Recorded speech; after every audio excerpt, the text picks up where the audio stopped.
Hey class, I'm recording today from the University of Georgia Marine Institute, UGAMI, in the coastal salt marshes off the coast of Georgia. This is an amazing place that we've been coming to for the last dozen or so years with a graduate course on field ecology. And I wanted to show you some of the things I've been finding there.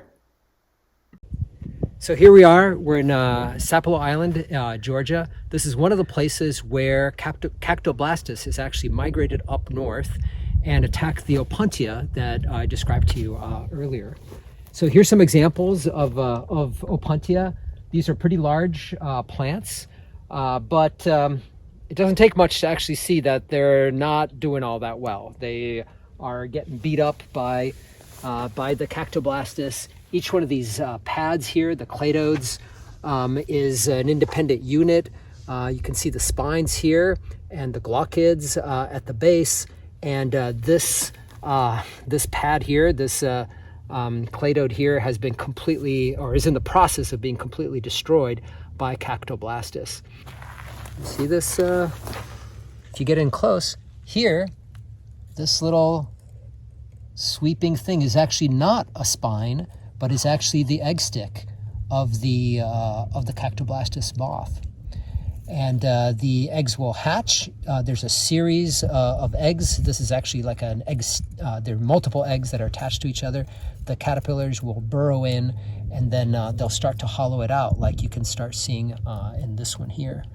When they create these punctures, these holes, they then get colonized by microbes, by fungi, by bacteria, and that actually causes additional damage, which leads to mortality of these plants.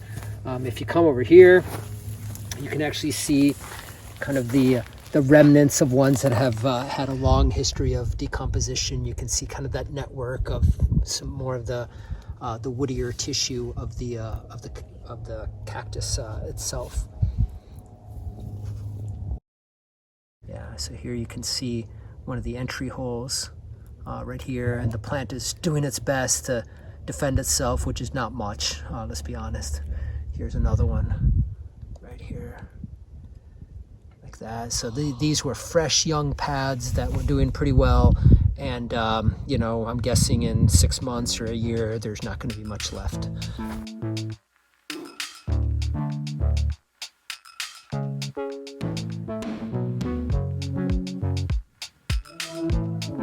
Here you can see kind of the carcasses of Opuntia past, some that are trying to resprout, some that are pretty much goners, like this.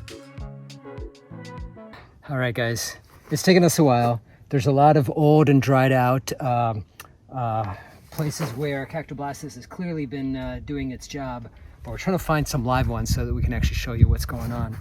So here's one that I found that had some fresh damage right here. It's got some frass or something. The plant is reacting to it right here. It had a fresh hole, but it doesn't look as hollowed out as some of the ones that we had over there in the back.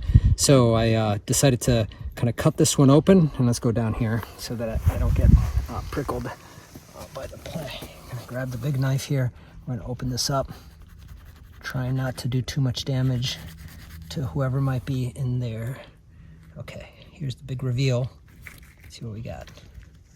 By the way, these kitchen tongs will go back to the kitchen and it'll get nice and cleaned up after that. All right, here we go. Oh, look at that. Look at that. You guys saw them in action. Look at that. Oh, so remember, these feed gregariously. When the eggs on that egg stick hatch, they all burrow in together. In fact, there needs to be a minimum of 25 or so small neonate larvae eating together to get into that, burrow into the plant. Once they get in there, they start doing quite a bit of damage, and they'll take several weeks to actually develop. Then they actually will fall out of the pad, the cladode, and pupate in the ground. At these latitudes here, they'll probably get a couple of generations per season. In some warmer areas further south, Mexico, and the Caribbean, they might even get as many as 3 generations per year. So the reproductive potential for these is actually quite high. And reports from our colleagues who have been working in this area for years suggest that when Opuntia was here without Cactoblastis, the plants would be 2-3 times taller than this. Most of them would be reproducing, and that's actually really hard to observe these days. They seem to be taking their toll. But somehow Opuntia here is still hanging on, so that's maybe a good sign. We'll be back in a couple of years to actually check them out and see how they're doing.